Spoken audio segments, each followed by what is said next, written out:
It's a beautiful Easter Monday, so happy Easter to all our viewers within Nigeria, outside Nigeria, those watching virtually from our YouTube and X platforms, and from wherever in the world you're tuning in. You're welcome to the show. I am Olive Emodi. Most definitely. It feels good to be here. You know, I have to take it slowly.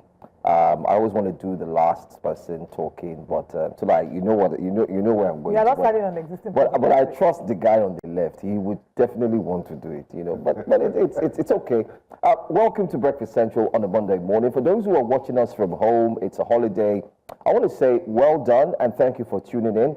We got great reviews, by the way, as well this weekend again. I was walking and someone said, "Hey, New Central," and I'm like, oh, "Okay, all right, okay, that's good." But then again, it also shows that Nigerians are, in quotes, let's use the Gen Z language, are woke of what is happening. Because a lot of people who I've been talking to this weekend, they are the young ones, so they're starting to be interested. Yes, they're interested with in news and current affairs. Gbenga. My name is Johansson, by the way. Thanks, and welcome to Breakfast Central. And I'm Gbenga, reaching you live from our brand new set, minted. Rubber. Yeah, I'm sure you just tore it out of the rubber. In case you didn't know, you are watching New Central. Exactly. Very aesthetically pleasing, Absolutely. I must say. It's been a nice weekend, well rested. Got many messages yesterday celebrating Easter, his reason. And it reminds me of one last year, the former Inspector General of Police. They put across, it was a message, Easter message put across, and they wrote to his reason. You would think he's the one that resurrected. But I'm glad that the Nigerian police I can imagine that. Switch it up. But welcome to Breakfast Central. It's Easter Monday. It is Easter Monday, indeed. And I think that, I know a lot of you at home today, so absolutely. Yeah. we're not going to be so hardcore. Forget that we're wearing. Look, you know what? I actually think what I'm wearing mentally is yes. just like this tie. It's okay. It's okay.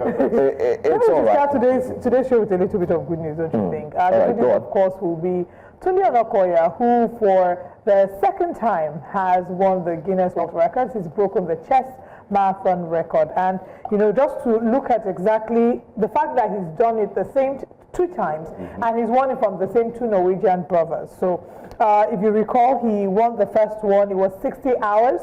He won it in the city of New York, Times Square. The whole of Nigeria gathered to support him. The Nigerians who were in America, they showed up urging him and praising him. And the previous records before he won the first one was 56 hours, 9 minutes and 37 seconds, was set in 2018 by the Norwegians, Halvard Hoog Flatibo and Sjøl Fekkenstad. Now, his opponent in the first game was U.S. National Master Sean Martinez, and the fundraising goal for the first time was $1 million to support educational activities for underprivileged children in Africa, and was able to raise over $40,000 during the event. Now, we also saw figures like Vice President Yemi Osinbajo, musicians Davido, you know, several other celebrities lending their support. Now, these brothers then went and broke it again, and they broke it this time. He then had to come back to do the 64 hours of continuous chess play, surpassing his previous record. The same Times Square, the same opponent, U.S. National Master Sean Martinez. His fundraising goal was aimed to raise $1 million to build the largest free school for homeless children in Nigeria. We're not quite sure yet how much he was able to raise, but I think Tunde Onakoya deserves a round of applause. You know, he's done it twice over. It's not just to show you that it wasn't just chance. He did it the first time, he broke the record. He's done it again a second time to re-break the record because the record was taken from him. I mean, he's not just one of the world record holders that just do it because they want to make a name for it for themselves. You can see that Tunde Onakoya has done great work with chess in slums. He's given these children hope for a better life. A number of them who would not have imagined going beyond the shores of Lagos, Nigeria. Absolutely. They're able to go to different parts of the world to compete. You know, it's just really absolutely. I was there. I don't know if you can see me there. Yes, Olive in the background. Yes, you are there in name. Photoshop supporting. You know, it would be a travesty of justice. Not even this year. I mentioned it last year and previous years. It's such in a society where there's a dearth of role models, positive role models. Tunde Onakoya stands as one. It stands out as one, as a model to look forward to in a world where people are promoting all sorts of degeneracy of TikTok and social media. Yeah, I completely agree with you. You know, Tunde Onakoya is a role model that national honor. yeah, he certainly deserves to be given as much honor as possible. And you know, here on Breakfast Central, we just want to say congratulations to him and to thank him for not just doing this to raise funds, but also showing to young people that they can dare to dream over and over again, and they can keep reinventing themselves. Absolutely. It's one thing to also celebrate Tunde Onakoya. It's another thing to celebrate those whom he has, single-handedly helped them come out of the slump, and they've now become world champions. I mean, we've seen him put up posts about these young children. I saw one, and I was moved, from the heart. This young champ. He started off playing chess with him. You could see from the slum, the pictures tell the story, and now he became a winner as well, just like Tunde Onakoya. And I think he's not well celebrated, as I feel. I feel we're not celebrating him enough. You know what? And I'll tell you why. Yeah, okay, so why I think that it's not being celebrated is that unfortunately we had a flurry of Guinness World Record attempts. It feels like when Hilda Basti won the Guinness World Record, he redefined. I mean, there are people who had broken the Guinness World Records before now, Kathy and other people, but something happened. Something changed when Hilda Basti won. And it felt like the whole Nigerians and their moms and grandmoms, and even Ghanaians and their siblings too, wanted to break a Guinness World Record. So it felt like there was an abuse of Guinness World Record. I'm hoping we don't go back there. These are the kinds of records we need to be seeing, not the people that are breaking record for, how many, highest number. I don't want to call it. Getting a treat for 7 days straight. Yeah. Anyway, ridiculous records being attempted to be broken. But what about you guys? But you guys forgot this one. Chef Dami. Please leave out. No, did I mention it? You mentioned, did I say it? Everybody knows that. I love Chef Dami. Why didn't say even anything? had a security escort. Yes, ma'am. I love her. Mommy had fries with beans. I love what she did. You know the one I love the most? When she had her manifesto read out. And somebody said, oh shit. So the truth is, she had the potential to do more. It's just unfortunate that people behind the scenes manipulated Chef Dami for their private game. Okay, she had the potential to be more and to do more. No, she'll come back stronger.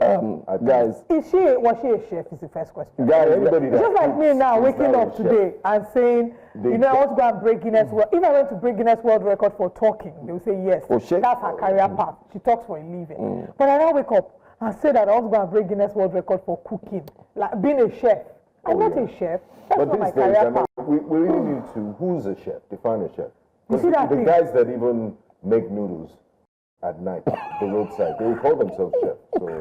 So you see, the chef thing is a very sensitive conversation because it's even causing a stir in the social media space, because we're having a lot of food content creators that call themselves chef this and chef that. Some of them are self-taught or self-trained, and the ones who went to the schools, the culinary schools, are feeling insulted. Like, no, you are just a food content creator. There's a difference between a food content creator and a chef. Food critic. There's this famous guy on social media. Yeah. He has this baritone. He speaks like he swallowed JBL. He has a deep voice. Yeah. What makes him a food critic? I'm not going to involve myself in this. Let's move on now. Please, Wake up conversations. I'm not around. Let's go straight to another story that's trending very quickly. It's Easter and Jesus has died for our sins, so we can do anyhow. Please, I beg you. Anyway, let's go to the next story. Let's move on to the next story. A video again is circulating on social media space, and this time it's not really different from what we saw last week, where a police officer was crying and calling on the government to please come to their aid. And then he also was reporting them to the Almighty God, saying God will judge them for not having to help the police force to fight insurgency. Well, another one, it's a bit, not too clear. It's an amateur video. There it is. It's been circulating online. And he went ahead to say that you can see the military guy there crying out, saying that governments treat those who serve, the systematic neglect. He talked about how they're not getting the full support. And he said the fight against insurgency is political and so on. But let's take a listen. We must, first of all, apologize for the video. Not too clear, of course, like we said, it's an amateur video, but it's indeed circulating online. Let's take a look. Thank you. Enough is enough. We are here. Enough is enough. Thank you. They are playing politics with people's lives. They go into this ground with that armor, with that ammunition. We have to cop this very particular area within a single of a second. I know what kind of us can do. Good to go. I know what kind of us can do. Good to go. How many parties are inside this bush? Good to go. They are playing politics with people. Big men are eating money at the above there. Saying that we should not even do that we should not go after them. That is for me. Okay. This is the full information for you people. Thank you. Yes. So this is not the first time that we're hearing that they are playing politics when it comes to insurgency, insecurity, and the rise in different parts of Nigeria, because this is another video of a police officer, or better still, someone who indeed has put his life on the lifeline, in quotes, to ensure that he protects citizens, coming out to speak in front of the camera saying they are playing politics. We also had something similar, if you recall, last week and upper week, in short, when the governor of Plateau State came out to say, listen, this is a genocide. It has like an iota of, political undertone. And then you also had analysts who came out to say, this smells like politicking. And it makes me wonder, why would we do such? The man said they were sent out, no ammunitions given. And if you watch the video further, they said those that were going to actually attack and ensure that they leave the bush or the area, the insurgents, they were fully armed. I mean, this is very heartbreaking. I mean, it's bad enough that you volunteered to serve your country with your life, and that you're not given the necessary equipment to help you carry out your duties. It's one of the biggest morale breakers. It's very disheartening. And for a uniformed personnel, the case of a mobile policeman that we saw in that video, to come out, he knows the ramifications of it. He will probably lose his job, because you're not supposed to come out and criticize your superior. But what does that tell us if they're coming out now? I mean, it's just their code of conduct. But what it tells us is the desperation, that he doesn't even care about his job anymore. It's a life and death matter. He has gotten to the top of it, and he can't hold on anymore. So it's a cry for help. And I hope the necessary authorities, I mean, you can give him an orderly trial. You don't have to dismiss him. We'll do the necessary, because it's just crying out for better welfare for himself and his colleagues in the front line. I mean, look at what exactly this video is saying. Saying Nigeria government is playing politics with bandits, telling us not to go after them. Police officers speaks out fearlessly. This is not the first time that we've had a guest on the show saying that if they want to fight in security, in totality, they know how to do it. I do not think that this is something that should be tossed aside carelessly as a random statement. It should be investigated into. Yes, the Nigeria's military architecture is set up in such a way that the subordinates cannot outrightly overtly criticize their superiors, as they stand a risk of being made to face disciplinary action. But if he comes out, like my colleagues have said, it's a desperate cry, desperate attempts for help, and it should be looked into. It should be investigated. We don't want to keep putting people out there on the front lines without properly equipping them. We already have enough challenges when we're talking about Nigeria's insecurity, the proliferation of arms, our very porous borders, even the manipulation with which we're dealing with matters concerning insecurity. It's over the course of the years, and it's not today. You go back as far back as the Dasuki Gate. What has become of that? The monies that have been allocated to fight insecurity. So it's not today we've been hearing complaints from different pockets and different corners, and I think that it must be a holistic fight. The government cannot just be said to be fighting insecurity, but must have the political will and must be seen manifestly by all to be fighting insecurity. So our hearts go out to our military officers, to our policemen, who often have to put themselves on the line. Again, this then reminds me of the conversation last week when we talked about this and how some of the reactions we're seeing was, but this is why we're protesting during the NSAS.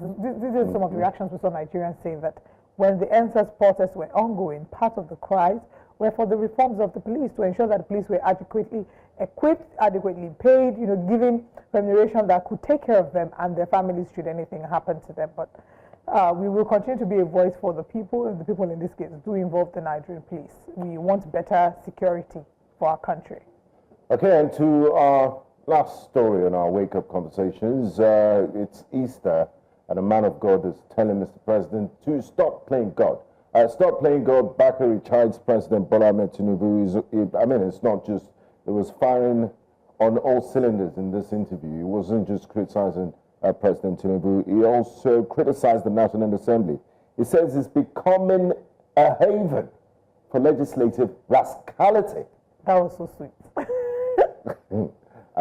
That's a very strong statement by Pastor Bakare, a haven for legislative rascality. And he has his point. Voice votes for something as serious as a state of emergency, the Senate President being a judge in his own case. There's a whole litany of offenses they've committed or grievances that might have forced him to make this statement. He also said some leaders are turning Nigeria into a mafia state.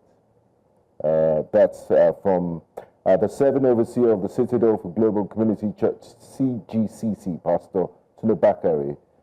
Yesterday x-rayed the state of the nation and urged President Bola Tinubu to stop playing God in the affairs of Nigeria. While he expressed worry that Tinubu's administration... Yeah. I think maybe... Okay, let's listen to him. Citizens, at the center of this political banditry is the motor park brand of politics, nurtured by the old brigade politicians, and in recent times by President Bola Tinubu. Mr. President, it is through your influence that the Nigerian National Assembly has become a haven for legislative rascality. Mr. President, it's under your watch that the National Assembly has become an extension of the executive, grossly violating the principles of separation of powers and rubber stamping the whims and caprices of your office, all while singing the international anthem of psychoviolence on your mandate, which shall stand. Mr. President, thanks to your political machinations, Nigeria is now bedeviled by a captured National Assembly, the most ineffective in its checks and balances role since the start of the Fourth Republic. In 2006, the Fourth National Assembly had the audacity to reject the tenure exemption bid of a sitting president. In 2010, the Sixth National Assembly summoned the courage to stand against the power hijacking cabal and restore Nigeria to the path of constitutionality by invoking the doctrine of necessity. In 2011, the House of Representatives of the Seventh National Assembly had the courage to elect its leaders, as did the Senate of the Eighth National Assembly in 2015, defying executive interference. This National Assembly, the 10th, has by its unconstitutional endorsement of the President's abuse of powers proven to be the most spineless in our recent history.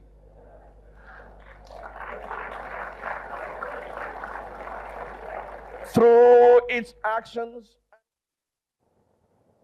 Very hard-hitting discourse by Pastor Tunde Bakare, and quite frankly, a lot of Nigerians would agree with him. There's evidence to back up all the things he said about legislative... It's one thing to agree with him. And all of that. A lot of Nigerians are also not agreeing with him, because in 2012, he and the current president and other notable Nigerians marched and protested against Goodluck Jonathan Ebele's administration concerning subsidy removal. He was a very vocal person who spoke at the protest. And people are wondering, okay, this subsidy now has been removed and the hardship is even worse. It could have been averted. You have not marched onto the streets yet. Why? Maybe. So are we saying that because he protested against President Goodluck Jonathan at the time, that he cannot now speak against what he's seeing President Bola Tinubu to do? Because that seems to be our way of analyzing things, to say, oh, but he supported them before, why can't you speak? Because the truth is, at the time, President Bola Tinubu was not in power, he wasn't in office. So he was speaking against the government of the day because he wasn't satisfied with the quality of governance that he's gotten. And he's a Nigerian who's being governed, whose life is being affected by the policies and the decisions made by the government of the day. So he's well within his right to be able to call out any administration from President Goodluck Ebele Jonathan to Buhari to Tinubu and even the next one. He's right, so long as he's able to speak within facts. And another thing I see is whenever he gets to speak, the next thing we hear is, oh, it's because he lost elections. No, they've replied. The presidency has replied him. The presidency just replied him. I mean, it's in one of our front pages today, and they told him, oh, we've heard, but we're not going to. They did not. They said they're not going to join issues with him. They're not going to, like, kick back like they do the others. He's not the only one who spoke. Atiku spoke yesterday. Not just Atiku. Apart from him, Atiku, you also, that's a former Vice President Atiku, Laji Atiku spoke. He spoke. You also had the popular cleric who was recently given an appointment by President Bola Tinubu. Yes, he also spoke yesterday. And a strong statement he made in this sermon while he was preaching was that, I mean, according to the transcript, he said that the current president is running a motor park, yeah, we heard administration. Yes, the politics is motor park. It's basically like, in other words, in quotes, it's toutish. Oh, yeah. And that's exactly what we've seen play out one way or the other. Whether we like it or not, we just have to hit the nail on the head. But like I said, while watching that video, in terms of looking at what he said while reading and seeing the reactions of Nigerians, a cross-section of Nigerians feel that, no, you don't have the merit to come out and say that, because if you had allowed the subsidy to have been removed in 2012, I mean, it's not, it wouldn't be here now. It's just one It's understandable. And there's so many respected Nigerians that came out to that protest. Of course. But, politicians will have a way of labeling it as, they thought, look, the government was wasting a lot of money then, we could still afford that subsidy, should have reversed to status quo. And that's what happened. So we can't be stuck in the past. We're dealing with present day Nigeria. Whatever happened in the past stays in the past. It doesn't, like Olive said, it doesn't demerit, it doesn't reduce the value of what he has to say. Let's look at the message itself. And my concern is also about the National Assembly. He compared it to past assemblies and is saying that this is just a complete rubber stamp that does anything at the whims and caprices of the executive. And he's also mentioned that thing. I used to think I was the only one that thing affected. No, it desecrated the chambers of the National Assembly. How does the president come to present? It's not APC Assembly. President comes to present budget, and the next everybody starts saying your mandate. Led by the Senate President. I mean, this was, he said, international anthem of psychophancy. Yeah. What did he use? And it's right. Let's hope it wasn't a good look. They take this feedback in good. I mean, I can't remember the British Parliament where they try to present a budget or the communists here, and then they stand up and they leave what actually has brought people together, which unites, which is, of course, you say it's a unity.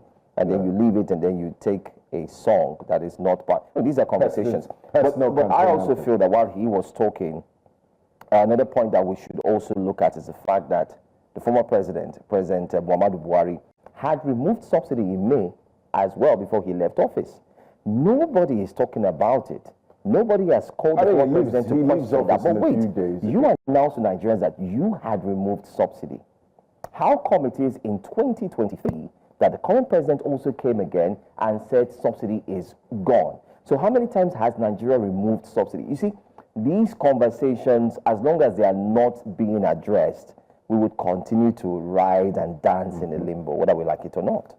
Well, these are, of course, the stories we're starting this morning off with, and you can let us know your thoughts about them. First of all, the first Tunde we spoke about is the Tunde winning the Guinness World Records for the second time, again, breaking records. And from one Tunde to another Tunde, the second Tunde, criticizing the government of the day, talking about how the current administration is running motor park politics. And, on your mandate, which shall stand being the international anthem for sycophants. So many other criticisms he leveled against the government of the day.